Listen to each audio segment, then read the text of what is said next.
Hello, Helena and Elijah.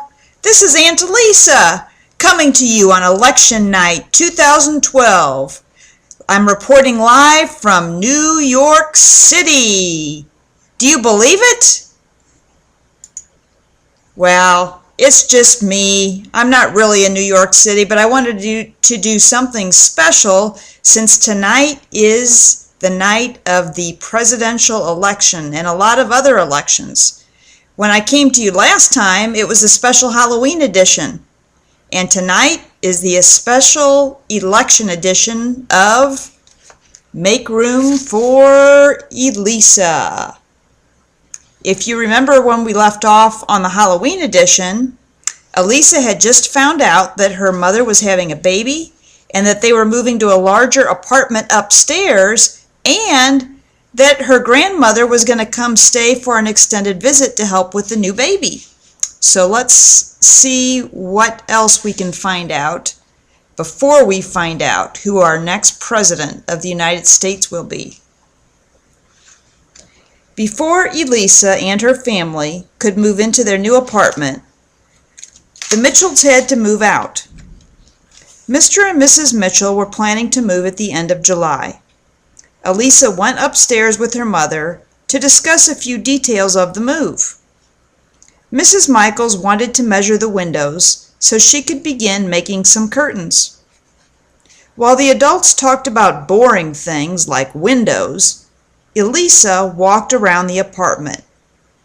It was funny to think that this would soon be her home. Now it was filled with the Mitchells' furniture. Soon, Elisa's bed and her toys and the little table and chairs and all of the things she knew so well would be here instead of downstairs. She wondered which bedroom would be hers and which one Russell's. Russell was especially thrilled about having his own room. Elisa did not share his enthusiasm. She liked having him in his bed across the room from her. It would be scary to be all alone. "What color would you like your room painted?" asked Mrs. Michaels. "You can pick the color you like best." "Any color at all?" asked Elisa. "Sure," said her mother.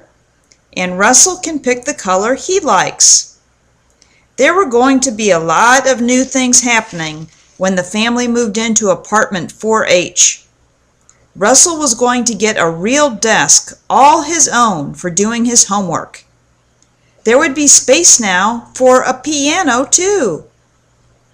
Soon after the Mitchells moved out, painters came and laid big canvas sheets called drop cloths all over the floor of the new apartment. Then they began work. Elisa had selected a pale yellow color for her room.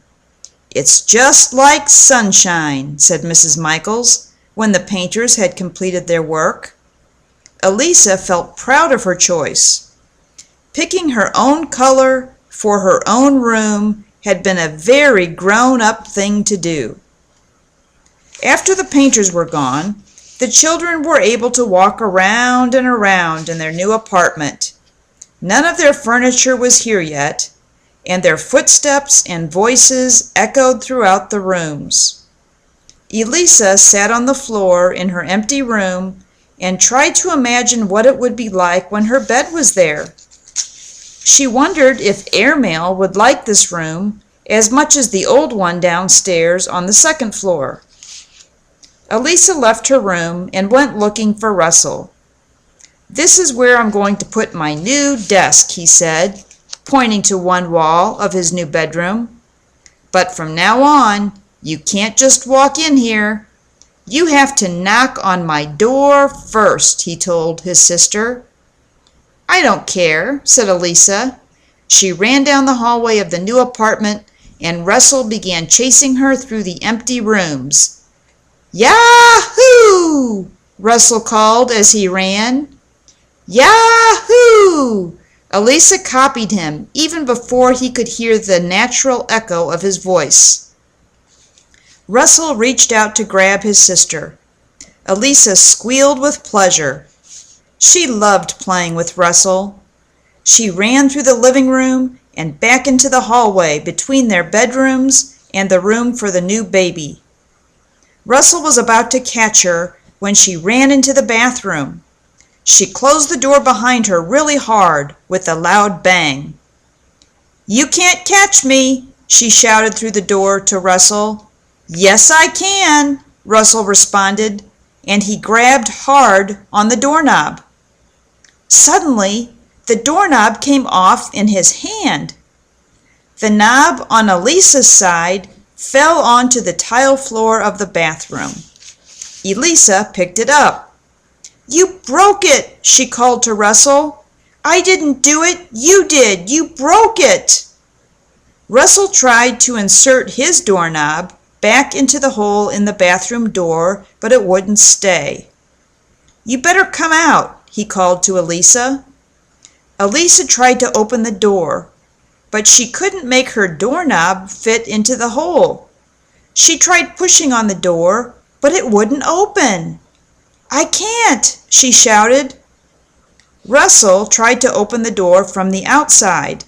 He couldn't do it either. He bent down and tried to peek through the hole where the doorknob fits. It was hard to see much of anything. "Don't go away," he instructed his sister. "I'll get Mom." Elisa sat down on the tile floor. It felt cold on her bare legs. She put the thumb of her right hand into her mouth and traced the pattern of the tiles with the finger of her left hand. She wondered how long it would take until her mother was able to open the door. She wished she had a rug to sit on, and she wished Airmail was with her for company.